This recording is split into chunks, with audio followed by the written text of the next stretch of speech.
Merci, malgré la chaleur, la fournaise, être là. Ce soir, c'est... Moi, je suis venu chercher de l'eau. Ce soir, c'est beaucoup plus la présentation de traduction, du persan. C'est vraiment un travail valable qu'ils ont fait les traducteurs. Et pour moi, ça m'a intéressé aussitôt parce que Chubak, c'est un auteur iranien qui, pour des raisons qui ne sont pas encore bien expliquées, en France est resté oublié, négligé.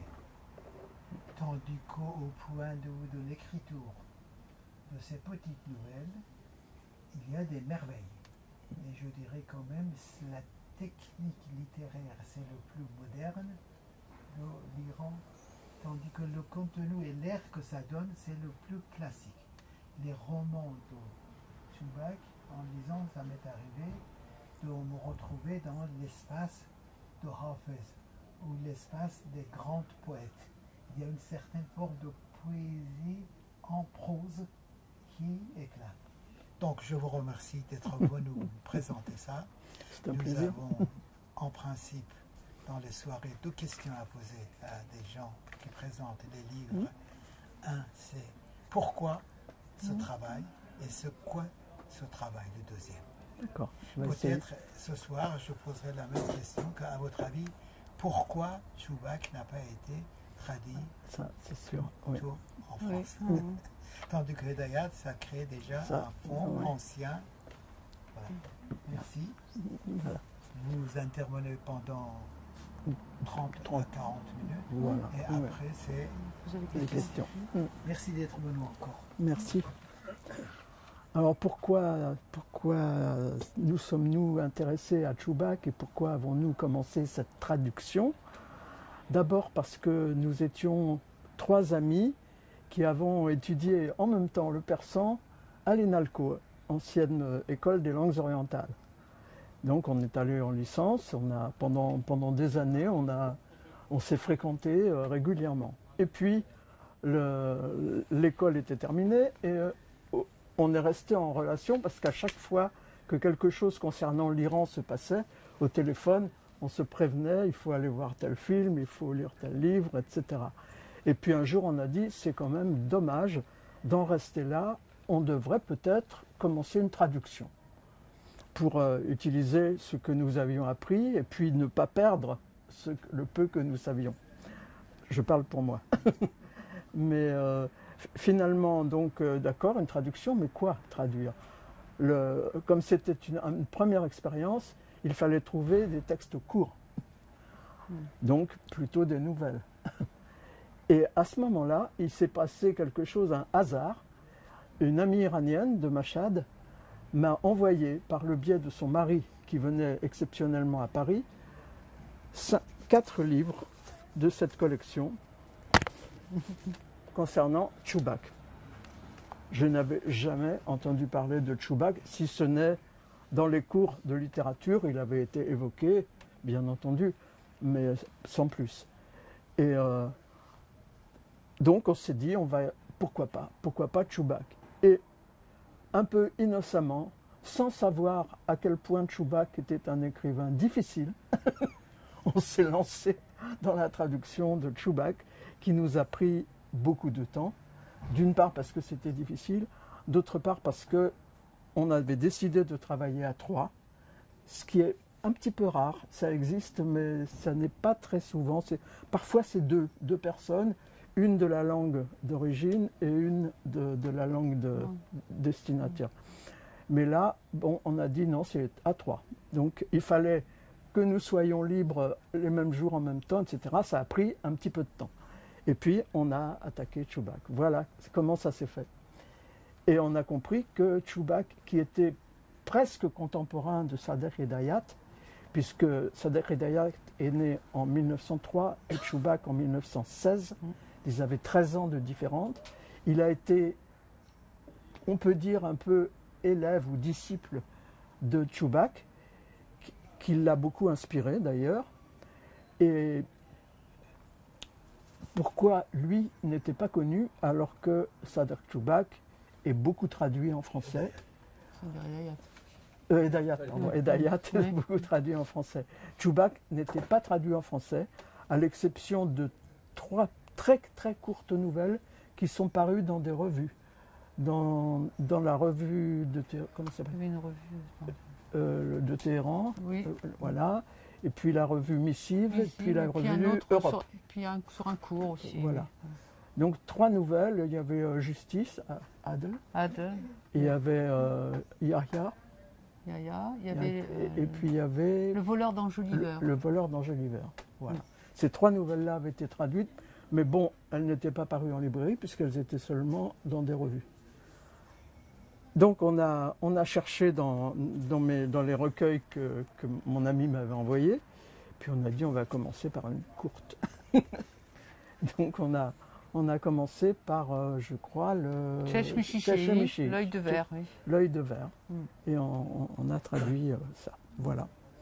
Ça c'était pour la première question. Alors, ce qui est intéressant à dire, c'est que Choubak est né et a travaillé à une époque où la nouvelle avait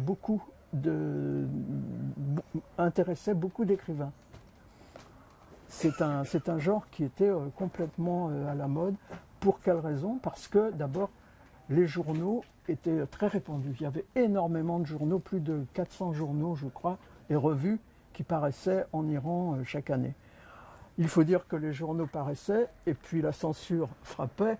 Donc les journaux disparaissaient, puis reparaissaient ou arrivaient sous un autre nom. Et les écrivains ont publié leurs nouvelles, Sadr Hedayat également, souvent dans des revues comme Sohan, comme Mardom, etc.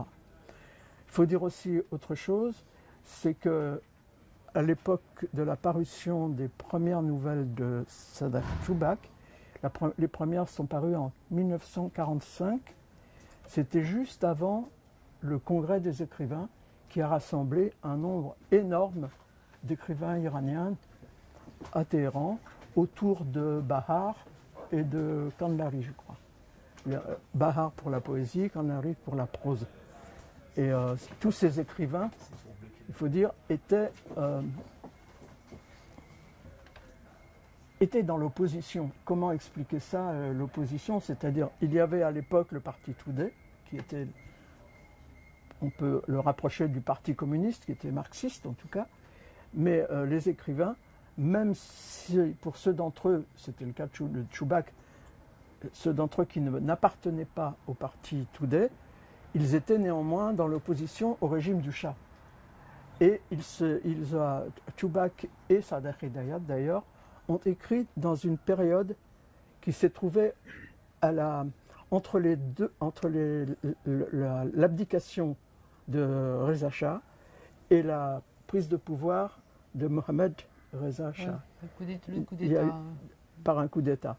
Donc dans cette période-là, surtout avec la prise de pouvoir de Mohamed Reza, il était très jeune quand il succédait à son père. Donc ça a été une période relativement souple pour les écrivains et les artistes. Il y avait une censure pendant quelques années, pendant une petite dizaine d'années.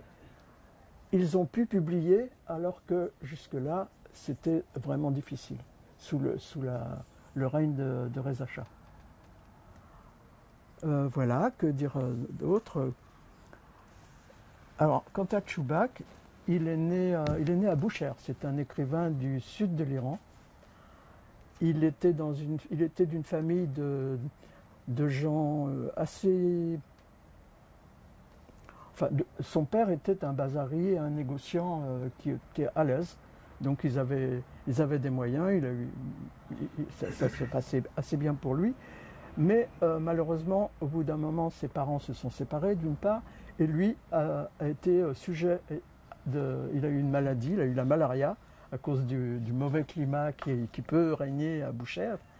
Et de ce fait, du fait de la séparation de ses parents et de sa maladie, il est parti avec son père à Shiraz. Alors dans les nouvelles que nous avons traduites, nous avons une nouvelle qui se passe à Boucher, Nous en avons d'autres qui se passent à Shiraz. Et quand il parle de Shiraz, c'est une ville qu'il a beaucoup aimée, je crois. Il a été très, très séduit par la ville de Shiraz.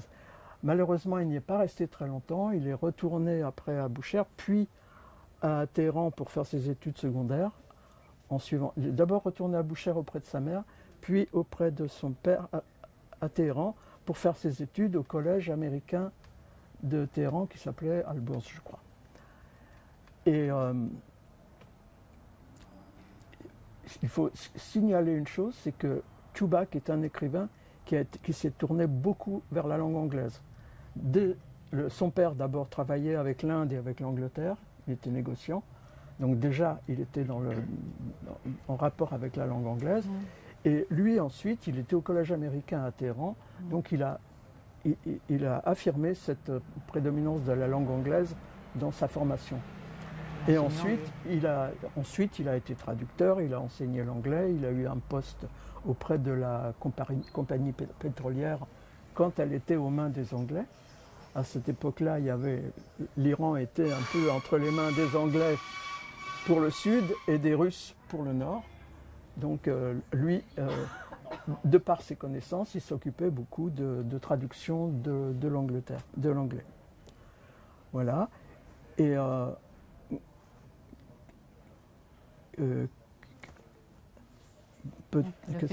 a fait des traductions aussi, oui. Oui, oui. Donc parfois, dans son œuvre, on trouve une influence des écrivains anglais ou américains, Hemingway par exemple, Faulkner, etc. En particulier, une technique qui l'a pas mal inspiré, qui est le monologue intérieur, qu'on retrouvera dans deux des nouvelles qu'on a traduites, dans La mer, pourquoi la mer était devenue houleuse, et puis dans la nouvelle, dans quelle autre, il y en a une autre. Un après-midi d'automne, fin d'après-midi d'automne. Ouais. C'est un petit garçon qui raconte son histoire. Alors, on peut vous présenter très brièvement les nouvelles qui sont dans ces deux recueils. On a dans le premier recueil, que c'est celui par lequel nous avons commencé, Nuit d'insomnie, une première nouvelle qui concerne un monsieur qui n'arrive pas à dormir, comme le nom l'indique, parce qu'il entend des petits couinements de chiens. Et du coup, il ne dort pas, il réfléchit à sa vie, etc. Et on apprendra à la fin de la nouvelle qu'est-ce que c'était que ces petits couinements de chiens. Bien entendu, nous ne vous raconterons jamais la fin des nouvelles, parce que c'est là tout le sel. Les fins de nouvelles sont particulièrement soignées par Chubak. En général, ça ouvre vers des possibles, et c'est absolument magnifique. Toutes les fins de nouvelles sont très belles. Elles permettent plusieurs interprétations. Donc on peut discuter de qu'est-ce qui s'est passé après, en fait. Voilà. Et puis, mais il n'y a pas de solution, en gros. Dans Nuit d'insomnie, il y a également l'histoire d'un petit garçon qui a un œil de verre, et ses parents sont auprès de lui au moment où le médecin vient lui apporter son œil de verre. Et donc c'est une nouvelle qui est un petit peu glaçante, parce que les parents sont absolument bouleversés de voir leur petit garçon qui a un œil vide dans lequel il met cet objet qui est un œil de verre. Je ne dirai pas plus que ça. Une nouvelle qui est un petit peu plus drôle, disons, qui s'appelle Pacherizak.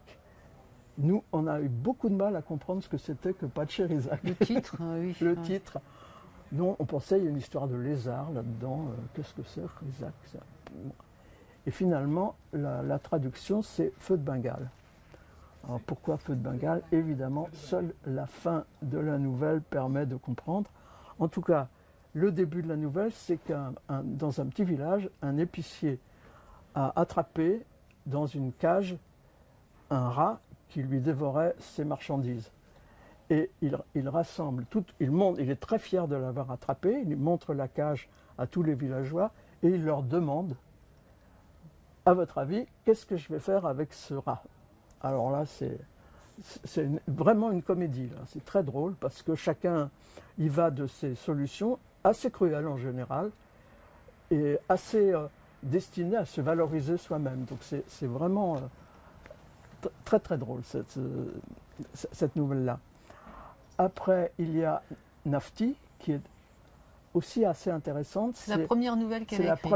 Oui, c'est la première qu'il ait écrite dans le recueil de 1945 en fait, et elle était même parue avant dans une revue. Oui. Elle était parue dans une revue.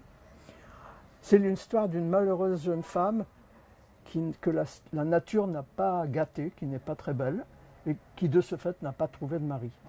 Alors elle fait tout ce qu'elle peut pour faire venir sur elle les grâces du Seigneur.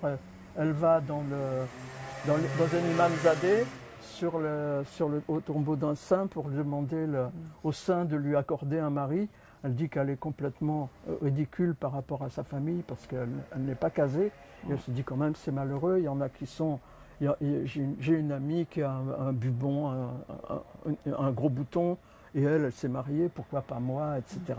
Et ça se passe à Shiraz, dans la mosquée, Shalshira, comment ça s'appelle? Shalshira. Ouais. Alors, Chubak, il appelle un chat, comme on dit en français, c'est-à-dire il dit des choses assez crues. Là, dans cette nouvelle, pas encore trop crues, mais enfin, il laisse comprendre que cette femme, elle est complètement frustrée, qu'elle a des besoins sexuels qu'elle ne peut pas assouvir puisqu'elle n'est pas mariée. Et alors, elle raconte en particulier qu'elle se rappelle un souvenir où elle avait fait un pèlerinage et puis le car avait dû reprendre de l'essence et le chauffeur l'aide chauffeur aidait les gens à monter dans le car. Et pour l'aider à monter dans le car, on l'avait prise sous les aisselles et elle, ça l'avait mise dans tous ses états. Et en même temps, du coup, c'est en rapport aussi avec le titre de la nouvelle parce que c'était pour prendre de l'essence. Donc l'odeur d'essence lui évoquait des choses très bouleversantes, très chargées sexuellement, disons. Qu'est-ce qu'il nous reste comme dans ce recueil-là? Il y a l'amateur de pigeons. L'amateur de pigeons qui est... et le singe. Et le singe, oui. Alors, on va commencer par le singe, qui est une assez longue nouvelle, qui n'est pas sans évoquer Sagevelgard de Sadr Hedayat.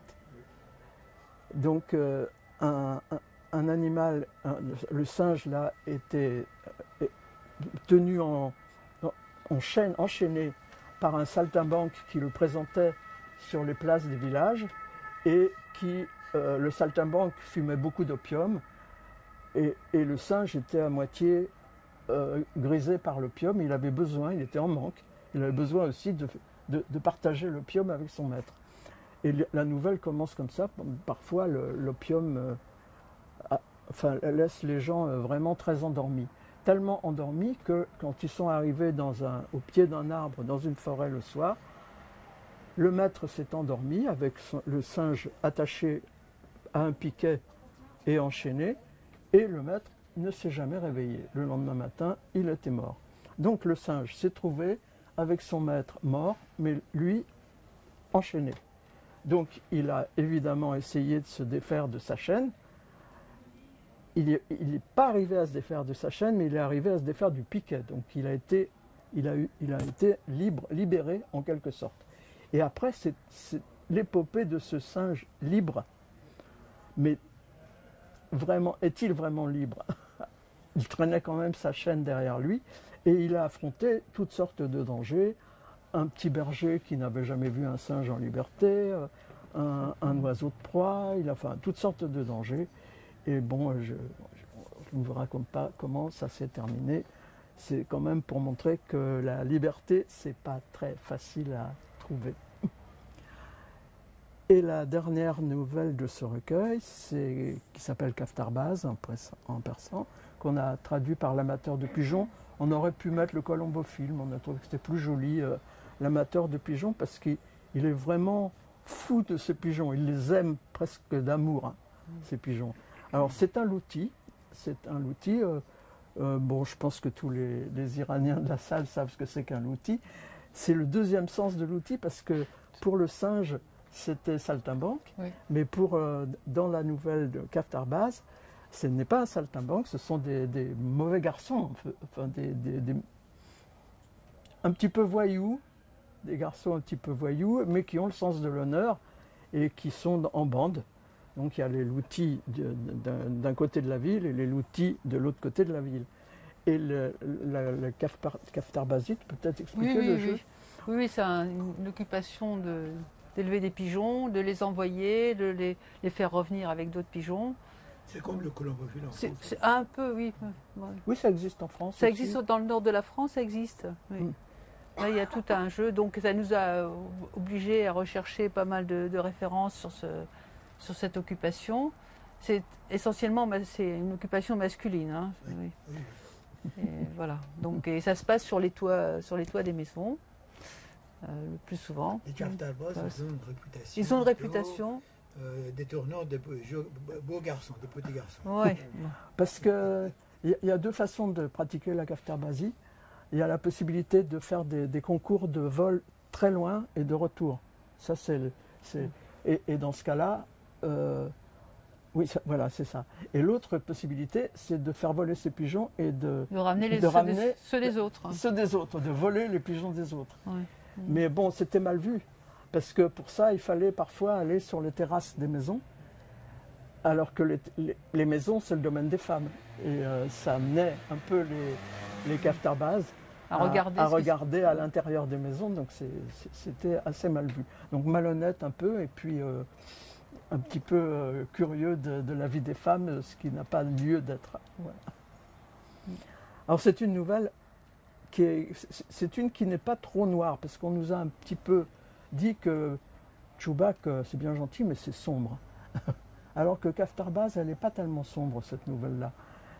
Parce que les deux équipes sont en rivalité. Il y en a un qui a volé le pigeon, le plus beau pigeon de l'autre. Et la mère de celui qui a volé... alors celui-là, c'est un vrai louti, dit-on. Alors que l'autre, il est un peu mauvais garçon sans le sens de l'honneur. Il n'est pas vraiment l'outil, celui à qui on a volé le pigeon. Et la mère du vrai louti, elle essaye de le convaincre de se marier. Elle lui dit, ça ne peut pas durer comme ça, tu aimes trop tes pigeons, tu es presque amoureux de tes pigeons, et tu ne te maries pas. Moi, je voudrais des petits-enfants. Normalement, à ton âge, tu devrais être marié, etc. Lui, il dit, mais non, je ne veux pas me marier. Qu'est-ce que je fais d'une femme? D'abord, les femmes, elles n'ont rien à faire d'un Kaftar Baz. Ça ne les intéresse pas. Elles veulent un homme qui gagne bien sa vie. Et, voilà. Et bon, voilà. La fin sera une surprise. Ça, c'était donc le premier recueil que nous avons traduit. Et puis, quelques années plus tard, nous avons continué et avec le second recueil, nous n'avons que 3 nouvelles cette fois parce qu'elles sont plus longues. Une nouvelle qui avait été prévue pour le premier, mais l'éditeur a pensé que pour un premier recueil, il fallait garder un format limité qui permettait de pratiquer un prix correct. Il a dit, si c'est un peu plus gros, ça va être plus cher et ça va se vendre moins bien.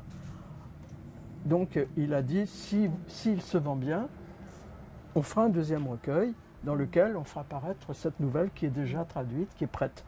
Et cette nouvelle-là, c'est la première qui s'appelle Zire Cherak Kermez, c'est-à-dire sous la lanterne rouge, et qui se passe dans une maison close. Celle-là n'est pas très drôle, il faut reconnaître, parce qu'on y découvre la vie des prostituées, des très jeunes prostituées, qui n'ont guère plus de 16 ans, et qui évidemment sont sujettes à des maladies, à des mauvais traitements, qui sont parfaitement conscientes de la vie que mènent les gens riches et qu'elles ne pourront jamais mener. Donc c'est une nouvelle un peu triste. Donc ça fait allusion au quartier de prostitution qu'il y avait à Téhéran avant la Révolution, qui s'appelait Charleno. Elle dit dans l'année à Charleno. Et ça a été fermé après la comment Ça a été après brûlé. hein c'était brûlé. Ils ont mis le feu. Oui. Bon, ça n'a pas empêché la Ah prostitution. non, non, ça a changé dans ma vie. Ça, c'est la règle, c'est une autre chose. C'est généralisé. Ça n'a Évidemment. pas empêché. Ça a démontré. Bon, celle-là, elle n'est pas très gaie non plus. Hein. Non, Ça a elle est des pas- problèmes elle est pas- de bigotisme. Oui. C'est les textes de culte. Il faut dire que Chubak n'est pas le seul écrivain qui a traité le sujet de la prostitution. C'était quelque chose qui... Parce que les écrivains de cette époque se sont beaucoup intéressés aux classes les plus misérables, aux basses classes de la société. Et bon, les prostituées, les malheureuses, faisaient partie de ces classes défavorisées, plus que défavorisées même. Mais lui, il a été à fond, quoi. Il a décrit vraiment Et c'est ouais. ce milieu sans cacher grand-chose. Et les petites prostituées se rendaient parfaitement compte que dans les maisons qu'elles avaient connues et où on avait utilisé leurs services, il y avait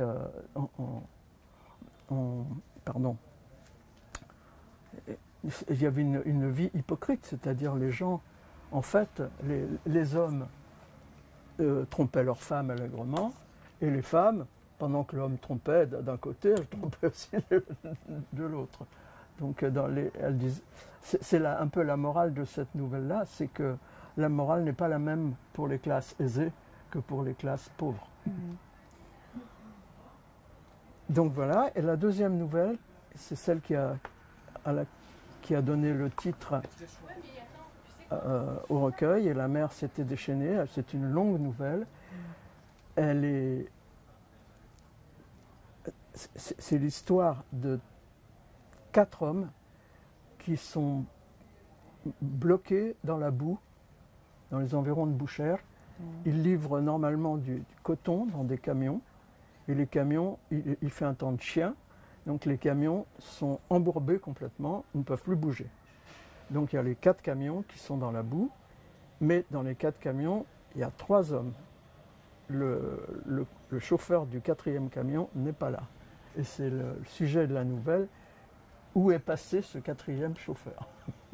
Alors évidemment, au début, les hypothèses fleurissent, comme ce sont des gens qui fument l'opium, etc., qui trafiquent. Bouchères, c'est quand même un endroit où on peut trafiquer pas mal, avec les îles autour, les Arabes dans la région, etc. Certains pensent que bon, il est parti avec une valise dans la tempête, à pied. Donc, Voilà. Qu'est-ce qu'il y avait dans la valise? oui, qu'est-ce qu'il y avait dans la valise, etc. Et on apprend dès le début que ces hommes allaient tous voir une petite prostituée Oui, ça, qui s'appelle Zivar. Et dans la deuxième partie de la nouvelle, on comprend que cet homme Kozad, en fait, n'est pas parti trafiquer l'opium, il est parti retrouver la petite prostituée dont il est amoureux. Et après, on saura pourquoi, dans cet amour pour la petite prostituée et dans le fait que tout le monde un peu l'a connue, pourquoi ça aboutit à une tempête terrible. Alors c'est une nouvelle qui est très très cinématographique. Elle se passe vraiment en 2 séquences.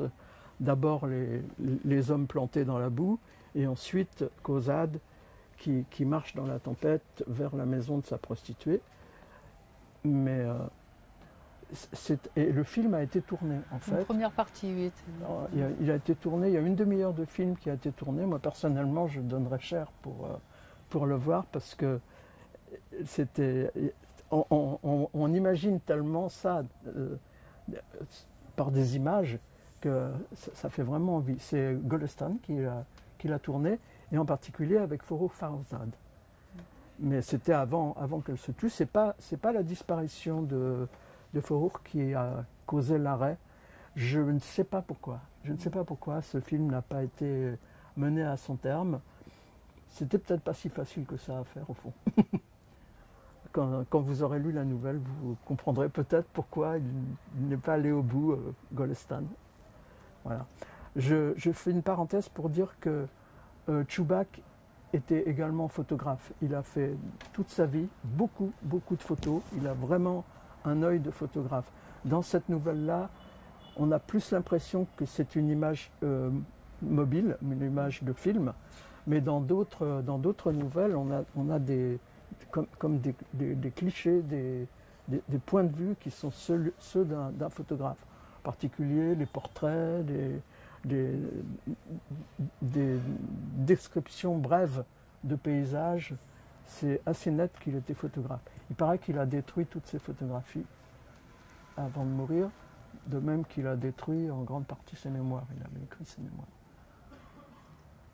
J'ai rencontré un jour le photographe Reza, qui est bien connu en France, et je lui ai offert Nuit d'insomnie. Il ignorait que Čubák était photographe, il était très content de le découvrir. Mais bon, on n'en a pas de traces puisque ça a été détruit. La troisième nouvelle, elle est encore complètement différente. Elle se passe dans une classe à peu près cours élémentaire. C'est à Téhéran, je pense. Hein, c'est aux alentours. Oui, ça doit être aux alentours de Téhéran. Alentours de Téhéran. Alors on a un instituteur qui veut à tout prix faire réciter le Coran à ses élèves. Il passe son temps. Hein, le titre de la nouvelle, c'est. C'est Badazor et Païs. Badazor et Païsi. Oui. C'est un après-midi de fin d'automne. Et donc lui, il ne pense qu'à une chose, c'est réciter les sourates comme on le faisait, comme on le fait encore d'ailleurs, etc. Il en répétait et puis expliquer aux enfants que là il faut se prosterner, là il faut attendre, etc. Et il s'aperçoit qu'un des enfants n'écoute absolument pas, il regarde par la fenêtre. Alors il est absolument furieux. Il envisage de le punir sévèrement. Il se fâche très fort. Et puis, il se rappelle qu'il a rencontré quelques jours auparavant la mère de l'enfant qui lui a expliqué sa situation. Elle lui a dit qu'elle avait perdu son mari quelques mois auparavant. Le mari qui était balayeur de rue, il a été renversé par une voiture et il est mort. Et elle se trouvait seule pour élever ses 3 enfants. Le petit Ashgar qui est dans la classe et 2 petites filles. Évidemment, avec aucun revenu. Donc elle se débrouille pour manger comme elle peut, pour nourrir ses enfants comme elle peut aussi. Donc elle était venue dire à l'instituteur, je vous en prie, faites qu'il apprenne quelque chose. Il vous aime bien, mais il est feignant, il pense qu'à s'amuser, il n'y a pas moyen de le faire travailler. Soyez sévère avec lui, il faut absolument qu'il apprenne quelque chose. Je pense que cette femme espère que son fils va sortir un peu de sa condition. Et en fait, l'enfant continue, et c'est là qu'il y a énormément de monologues intérieurs. Parce que pendant que le maître récite ses sourates et le fait répéter, lui, il continue dans sa tête à se rappeler les endroits où il a joué avec ses copains, et les jours où il a bien mangé, et comment il a pu gagner, grâce au jeu, il a pu gagner un kiwi à manger ou quelque chose. Et on s'aperçoit que le fil rouge de la nouvelle, c'est que ce petit gamin meurt de faim. Il ne pense absolument qu'à trouver un moyen pour se nourrir un peu. Elle est très belle aussi, cette nouvelle-là. Elle est très très belle. Voilà, c'est les nouvelles que nous avons traduites. Qu'est-ce que je voulais dire? Ah oui, je voulais parler aussi un petit peu, on peut parler un peu de l'édition. Parce que quand on a traduit les nouvelles qui sont dans le premier recueil, on se dit, maintenant que c'est traduit, ce serait peut-être pas mal que ce soit édité. Mais comment faire? Donc on a contacté quelques éditeurs. Ça n'a pas donné grand résultat, jusqu'à ce que Sylvie, la troisième co-traductrice qui va arriver, j'espère, se rende compte que tout près de son bureau, il y avait les éditions Sillage qui font ce type de petits livres, toujours avec le même graphisme, des petits livres accessibles, Certains sont plus chers parce qu'il n'a pas été possible de réduire, mais voilà, on s'est dit, et c'est beaucoup de petits livres étrangers aussi, des traductions. Donc on a contacté Jacques Gourceau, qui dirige cette maison d'édition. On lui a fait lire ce que nous avions traduit, au moins une nouvelle, je crois. Et puis il a accepté de prendre le risque d'éditer nos nouvelles, et on a été très contente de la collaboration avec lui, parce qu'il a fait un vrai travail d'édition. Ça a duré un peu longtemps parce qu'il avait beaucoup d'autres choses. C'est une petite maison et il est tout seul à s'occuper de la partie proprement littéraire. Ses deux assistants s'occupent plutôt de la distribution et du côté publicitaire en quelque sorte. Donc il a beaucoup de travail, mais il a fait il a regardé de très près. Il n'y a pas eu énormément de choses à changer, je dois dire, dans notre traduction. Quelques petites choses qu'il nous a proposées. Certaines fois, on a accepté, puis certaines fois, on a dit non. C'est bien d'avoir un œil extérieur aussi. Ouais. Quelqu'un qui ne connaissait pas du tout le sujet, c'est bien, oui. Il faut dire que le problème avec la traduction du persan en français, c'est que les règles de style ne sont pas du tout les mêmes. En persan, la répétition n'est pas réprimée, au contraire. C'est plutôt mieux de répéter. Ça pose pas de problème. Et ça on ne peut pas en français. On ne peut pas se permettre de... Oui. La ponctuation est très très différente. Et M. Gourceau était très à cheval sur la ponctuation. Il a rajouté plein de virgules. Voilà. Par exemple, les monologues intérieurs, ils se déroulaient absolument sans ponctuation. En français, c'est vraiment difficile de donner un texte comme ça sans ponctuation, parce que peut-être c'est aussi la structure du persan, où le verbe est toujours à la fin de la phrase, on comprend mieux, tandis que là, si on ne met pas de virgule, c'est incompréhensible. Oui, ça, c'était, donc on a dû mettre des virgules. Oui. Alors parfois, on a eu beaucoup de mal à comprendre, parce que c'est quand même pas un langage très... Bon, c'est un langage simple par rapport à la prose persane, c'est pas une prose classique et sophistiquée, c'est du langage courant, mais justement courant avec toutes sortes d'expressions, on a envie de dire vulgaires entre guillemets, et des images, énormément d'images qui sont parfois très surprenantes. J'en avais relevé un certain nombre.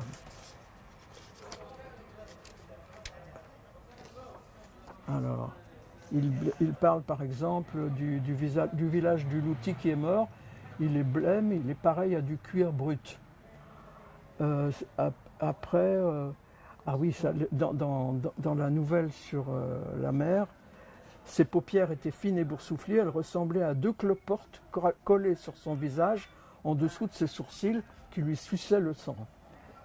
Pour décrire des paupières, c'est quand même assez étrange, hein, la comparaison avec des paupières.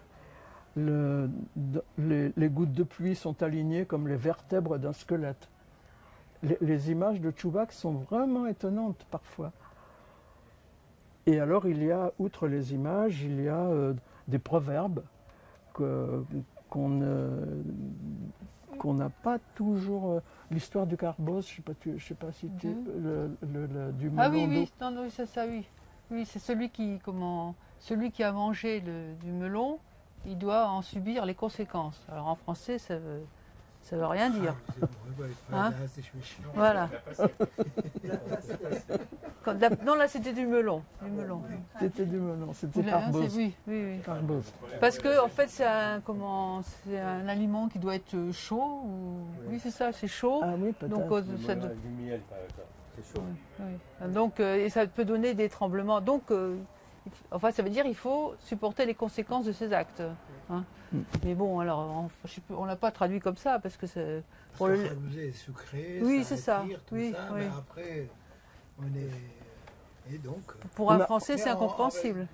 Ça, je comprends. Oui. Vous savez, les ponctuations, tout ça que vous dites. Oui. La prose, pour l'esprit littéraire persane, Oui. la prose, Oui. Oui. c'est quelque chose de moderne. Oui. Et oui. Oui, puisque c'est la Avant, littérature, c'est la Hikayat, poésie. c'était pas la prose. Oui, oui, oui. Golestan, les Hikayat, mais c'est pas la prose. La prose rentrait dans un roman Père de Proust, ça n'existait pas en Iran en ancien. C'est vrai. C'était pas un moyen de l'expression littéraire. Moyen de l'expression littéraire, si c'était des longues histoires, ça se faisait dans les différentes mesures de la poésie. Et oui, et oui. Que ça soit Rumi ou que ça soit Hafez. aussi, vous voyez toute une série Mais- de romances fantastiques, mais qui n'est pas sous la forme de... Mais à la l'époque, il y prose. avait Nima Yushid. Donc, c'est-à-dire, la poésie commençait à se libérer de. Et Hedayat et Choubak, ce sont deux qui sont juste dans les moments, Moment. avec 10 années, 15 années de différence, où la prose moderne commence à s'installer en Iran comme mode d'expression littéraire. Et Oui, oui. ouvre la voie pour un siècle de la littérature Oui. Il y a moderne. Bozorg à la vie, il y a. Bozorg à la vie jusqu'à maintenant. Juste- oui. La différence fondamentale des deux, vous avez fait remarquer sur une chose, Oui. autant Choubak est classe moyenne, populaire, le pays, Oui. autant Hedayat, Ah, c'est le c'est casse les aristocratique. tourmentes de l'aristocratie. Kadjar. Il tourmente de l'aristocratie face à des changements. Oui. Mais Hedayat, c'est le voyage à l'intérieur beaucoup plus. Oui. Oui. Tandis que Choubak, il y a coloration locale fantastique dans ces petites phrases. Et de cette manière-là, moi je dis que Choubak fait de la création artistique, littéraire, écriture, de temps en temps beaucoup plus riche que Et vous d'ailleurs- prenez l'outil Antarash Mordeboud avec Dasha Kol. Si vous les mettez les deux ensemble, oui. vous verrez que l'un, c'est des discours beaucoup plus un drame tragédique, tandis que l'autre, l'outil et inter, c'est pas seulement le singe et son maître. Non. Il y a la complémentarité entre le maître et l'acteur. Vous avez vu, c'est comme les acteurs qui font avec les poupées parlantes. Oui, oui. Et cet inter qui, après la mort de son maître, continue son travail, il continue son travail d'animateur aussi. D'ailleurs, cette nouvelle sur le singe, elle est vraiment intéressante parce qu'à la fois, Choubak réussit à nous donner l'impression qu'il pense comme un singe, comme un vrai singe. Et en même temps que ce singe est à la limite d'être un homme. C'est vraiment. C'est le ventriloque. Oui, Le oui, singe, c'est le oui. ventriloque de l'acteur. Oui, vraiment, l'acteur. Non, c'est une très très belle nouvelle. C'est la même chose et c'est fantastique. Choubak a une écriture très très... Mais il est devenu à la mode aussi en Iran avec 10 années, 15 années de différence avec Hedayat. Hedayat. C'est dans le même lignée. Je voudrais ajouter dire une chose aussi, que le congrès des écrivains de Oui. Bahar, c'est en 1946. 46. C'est Oui. le début de Parti Today. Encore, il n'y a pas les clarifications. C'était 42 à ce Today, hein. moment-là, 42, c'était, mais le Parti Today est devenu le Parti Today après les événements d'Azerbaïdjan. Après, Et oui. n'était pas le parti, c'était un peu le grand front de chercheurs de démocratie qui était le poids idéologique du Parti Today lui est ajouté par la suite. Sinon, dans les années 42, 43 jusqu'à 47, le parti, ce sont les élèves de Harani, ils le disent. Mais c'est beaucoup plus parti de Eskandari. Si vous regardez bien, c'est une sorte de front démocratique d'ensemble. Ce n'est pas un Oui, c'est pas. parti au sens Oui, c'est vrai. léniniste idéologique. Si je me trompe, vous me corrigez. Hein. Et Bahar, à cette époque-là, c'est celui qui est fédérateur de tout ça. Tout ça. Et Bahar, D'ailleurs, le congrès avait lieu dans les locaux de L'ambassade soviétique. soviétique. le service culturel de l'ambassade. Service, centre culturel. Centre culturel, Du centre voilà. culturel. Culturel, pas l'ambassade. Oui. Ouais. Et cette profusion de journaux qui paraissait à cette époque-là, c'était lié aussi un petit peu à la présence soviétique, au fait que Le pouvoir despotique s'était effondré, Oui, il y oui, avait une voilà. soif, Mm. on faisait des journaux, on saisissait les journaux étaient publiés de nouveau, jusqu'à 1953, ça continue comme Voilà. ça. Après 1953, Oui. ça ralentit, mais ça ne disparaît pas. Non, non, Pour que ça disparaisse complètement, il faut du temps. il faut du temps. Mais encore, Chubak, ces nouvelles sont popularisées et publiées en Iran après les événements de 1953 même, dans la revue Ferdowsi. C'est une revue qui a été autorisée à publier toute une série des écrits de Chubak. Après, c'était publié là-dedans. J'ai cru comprendre que maintenant c'est difficile de trouver Chubak en Iran, d'acheter Chubak. Permettez-moi de... Non, non, non. Tout Non, d'abord, je crois pas. le marché de livres en Iran, on trouve de tout. Ouais. Mais ce n'est pas Discrètement. le marché officiel. Voilà. Il suffit de savoir marcher sur le trottoir et on trouve de tout. Deuxièmement, le contenu, la censure, c'est un carcan qui ne peut absolument pas s'imposer à la vitalité de création. Ça c'est vrai. Dieu merci. Ça, je dis, il n'arrive pas. Il y a une telle... Ça ne les intéresse pas non plus. À Les l'époque tirages de- des livres sont aux alentours de 500 exemplaires par livre. Qui lit la nouvelle Le génération? roman le plus imprimé en Iran, c'est pas Bouffé-Couge. C'est des romans beaucoup plus tardifs. Ah oui. Shab et Sharab, Sobhe, il y a des romans. Aujourd'hui, à l'époque de Chubak et à l'époque de Hedayat, les écrivains ne peuvent pas vivre de leur métier. Ah non, non, non, Absolument pas. c'est pas possible. Ils devraient tous avoir une source de revenus différente. Aujourd'hui, en Iran, faire des romans, surtout pour les femmes, ça peut créer un métier et apporter... Voilà de la l'argent. troisième Voilà. traductrice. Probablement. Bonjour. Donc les écrivains sont non plus les oiseaux, sont de plus en plus des oiseaux qui vivent de leurs plumes. C'est joli. Il y a quelque chose que je voulais dire. Elle est là. Je vous sais pas là, c'est toujours là.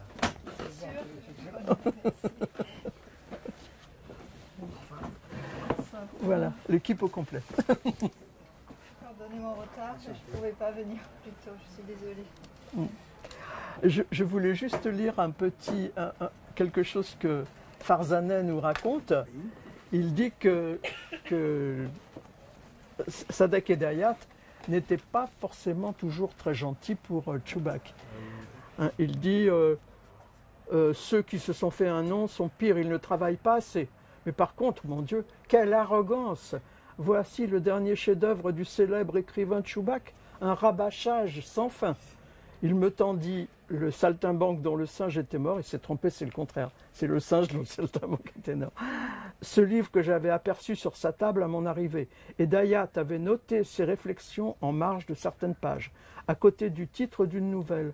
Pourquoi la mer était houleuse? Je lus, écrit au crayon, opérette de camionneurs amoureux. Le texte comportait des dialogues rimés. Ce ne sont pas des dialogues rimés, en fait, ce sont des chansons Les chansons. Hein. que l'amoureux demande à sa petite amie de chanter. Mais Sadek Hedayat, il n'est pas tendre hein, à l'égard de Chubak, alors que... Et vice-versa. Il veut faire ça aussi.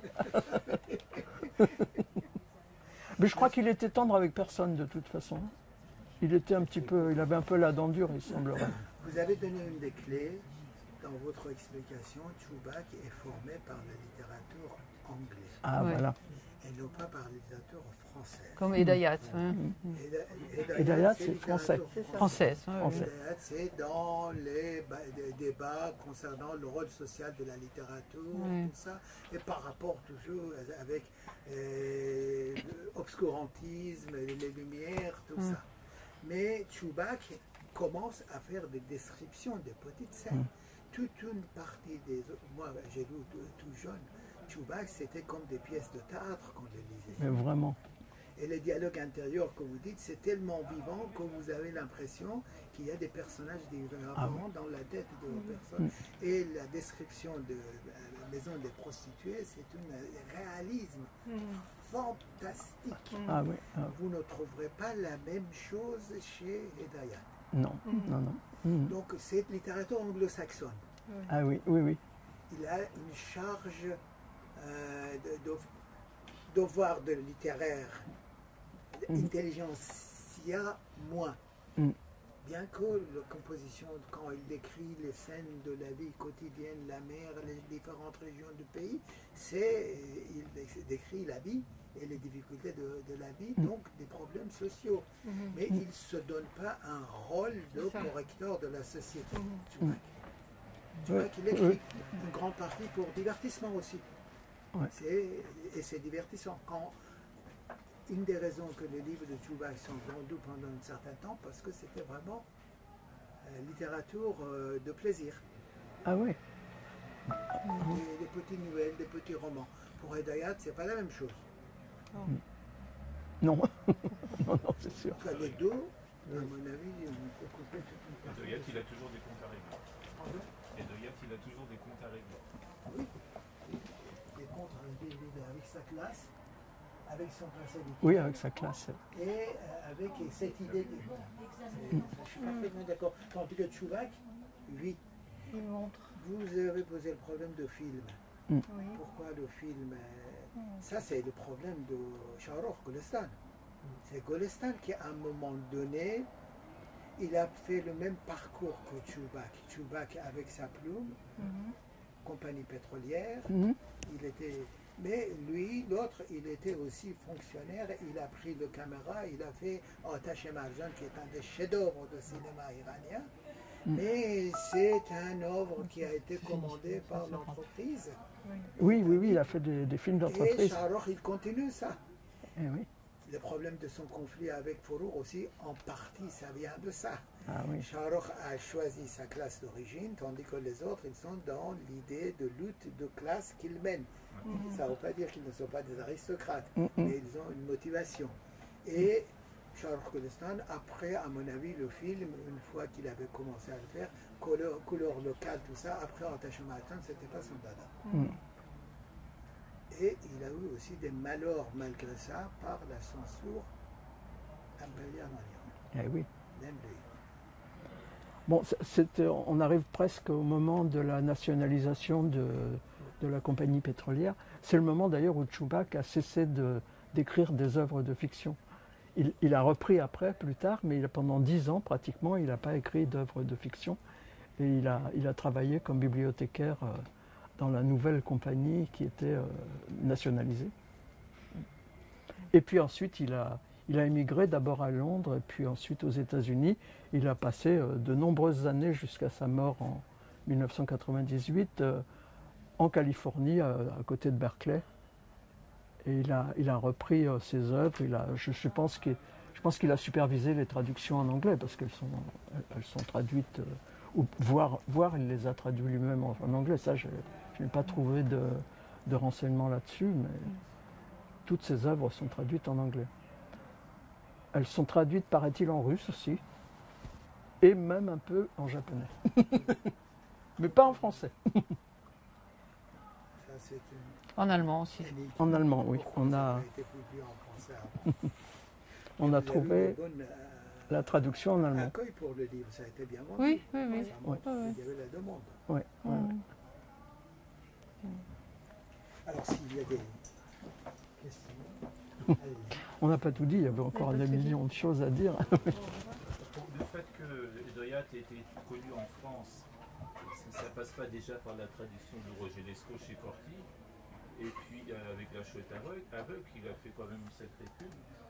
Et puis Hedayat maîtrisait le français, Oui. il était intégré dans la société française, il écrivait en français, il avait publié des articles dans des revues françaises, donc il avait vraiment, comment dirais-je, il était bien imprégné, bien intégré à la société française au milieu de l'édition, je pense. Non ? Puis il a un peu une figure de héros romantique aussi, un peu, je trouve, Hedayat. C'est cet homme qui a, après bouffé court, etc., qui est dans un monde sombre et qui finit par se suicider, etc. Ça fait une figure un peu mythique, quoi, un peu pour Hedayat. Par contre, Chubak, il dénonce quand même dans ses nouvelles l'hypocrisie de la société. Sans, c'est pas, il ne prend pas un étendard pour ça, hein, mais on le découvre. Ça n'a pas la même valeur souvent, alors que C'est un c'est nouvelliste. puissant. Au contraire, l'écriture d'une nouvelle, c'est puissant, c'est bref, ça se pose tout de suite. Et malheureusement, en France, c'est pas quelque chose qui est vraiment porté comme le roman, c'est sûr. Et il y a une chose que c'est Farzaneh qui a dit pour la traduction d'un des livres de Chubak, qu'il le compare avec Hafez. Je dis Chubak, de temps en temps, dans ses dialogues intérieurs, descriptions, le choix des mots est beaucoup plus poétique. Il y a de la poésie dans Chubak et même dans les descriptions de scènes tout à fait ordinaires ou même la description, je sais pas, d'un camion dans la vase, ça peut prendre un effet très poétique. C'est assez extraordinaire dans sa manière d'écrire, je trouve. Et les quelques lignes de fin de ces nouvelles sont absolument merveilleuses. C'est toujours, il y a toujours quelque chose qui vous emporte vers la fin. Vous Toujours. commencez la nouvelle, vous ne dormez pas jusqu'à la fin. Ah non, non, non. Et en plus, vraiment, ça, les dernières lignes sont toujours époustouflantes, hein, vraiment, chez Chubak.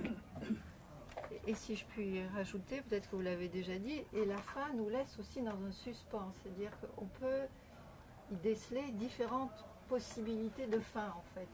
C'est ça aussi la force de Chubak, c'est qu'il y a une incertitude qui demeure toujours et on peut imaginer la fin qu'on veut bien y trouver en fait. Il y a quelque chose de soi qu'on met finalement dans la lecture.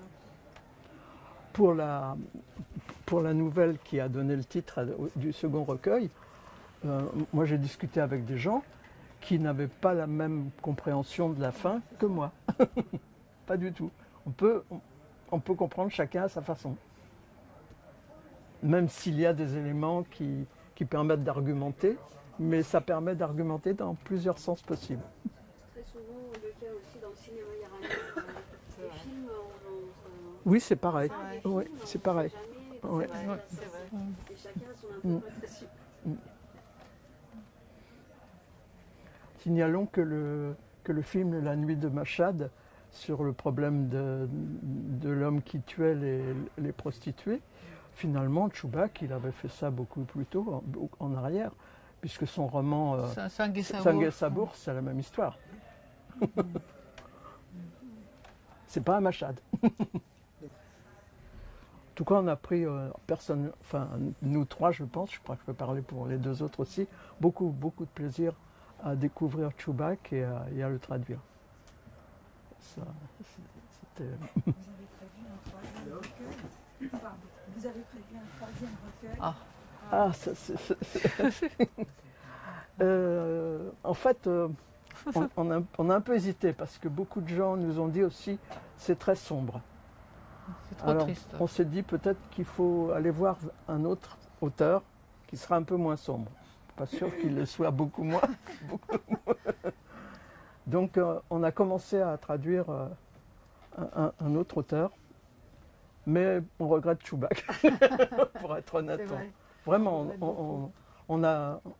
on s'est tellement immergé dans le monde de Chubak que ce sera difficile de passer à quelqu'un d'autre en fait. On est un peu dans l'expectative là pour le moment. Après, on n'est pas sûr que l'éditeur serait aussi, je sais pas, d'accord pour qu'on fasse un troisième recueil sur Chubak. Je ne sais pas, il faudrait. Ouais, je sais pas. C'est aussi une question d'édition et de possibilités aussi, j'imagine. Mais on a quelques petites idées de peut-être glisser encore une petite nouvelle dans un recueil qui pourrait avoir plusieurs auteurs différents. Comme ça, on garderait Chubak. On ne veut pas quitter Chubak. On avait envisagé éventuellement peut-être de lire un début ou d'une nouvelle, je ne sais pas, et en français, et puis peut-être en persan après. En persan, pas nous, parce que... enfin, je ne sais pas, si vous en avez... On a le temps. On a le temps. C'est pas très long, hein. On ne va pas lire une nouvelle entière, bien sûr que non. Vous faites votre choix. L'introduction d'une... Oui, alors soit le début de Kaftarbaz, soit le début de Nafti. Justement, pour peut-être illustrer, vous parliez du style cinématographique ou photographique finalement de Chubak. Ce qui est assez impressionnant et ce qui nous a posé peut-être parfois des difficultés, c'est comment il pose déjà dans la première phrase, longue phrase en général, tout le décor de ce qui va se passer. Je ne sais pas si il faut qu'on lui dise si c'est Nafti ou Kaftarba, je ne sais pas ce qui est le mieux. La première phrase de chaque nouvelle pratiquement. Il y a vraiment une idée de poser tout le décor et tous les personnages déjà. Alors, c'est le début de l'amateur de pigeons. Tu veux lire? Comment? Tu veux lire? Le café, la colline des amoureux, accueillait à l'heure de midi ses nombreux clients dans un va-et-vient incessant, sous les immenses platanes à l'ombre dense, dans la fumée des kebabs, des pipes, de l'opium et des narguilés, dans le cliquetis des verres et des soucoupes et le brouhaha des cris. Opium, kebab, café. Le dôme d'épais feuillage des vieux platanes avait englouti la lumière des pièces d'or que le soleil avait répandues sur le sol, et une ombre grise, humide et fraîche, s'était étendue près des ruisseaux, à l'intérieur des échoppes et dans les allées du jardin du café. قهوه‌خانه تلاشقان زیر چنارهای تناور سنگین، سایه و دود کباب و چپق و تریاک و قلیان و زمزمه برهم خوردن استکان و نلبکی و فریادهای پرجنب و جوش تریاکی، کبابی، قهوه جوشی، ظهر پرمشتری و بیابرویی را می‌گذراند. چتر برگ‌های پرپشت چنارهای کهن نور سکه‌هایی را که خورشید بر زمین افشانده بود بلعیده بودند و سایه فلفل نمکی مرطوب و خنکی کنار جوی‌ها و تو بنگاه‌ها و خرندهای باغ قهوه‌خانه خوابیده بود. C'est extraordinaire. C'est à la fois poétique et ça plante un décor complètement. Après, la pièce peut avoir lieu, quoi. Chubak est un grand écrivain. J'avais lu quelque part, je ne sais quelle, je ne me souviens plus quelle critique littéraire qui avait dit que dans le texte de Chubak, tous les mots avaient de la valeur, on ne pouvait rien jeter, que tout était dans le texte, donnait vraiment un sens et que tout était très important et en même temps était condensé en fait. Il n'y avait pas besoin de beaucoup, mais tout était à prendre. Merci d'être venu. Encore, vous avez... Et si vous voulez, les livres sont là. Merci. Merci beaucoup. Merci beaucoup. Et d'être venu présenter. Merci beaucoup. Merci de nous avoir...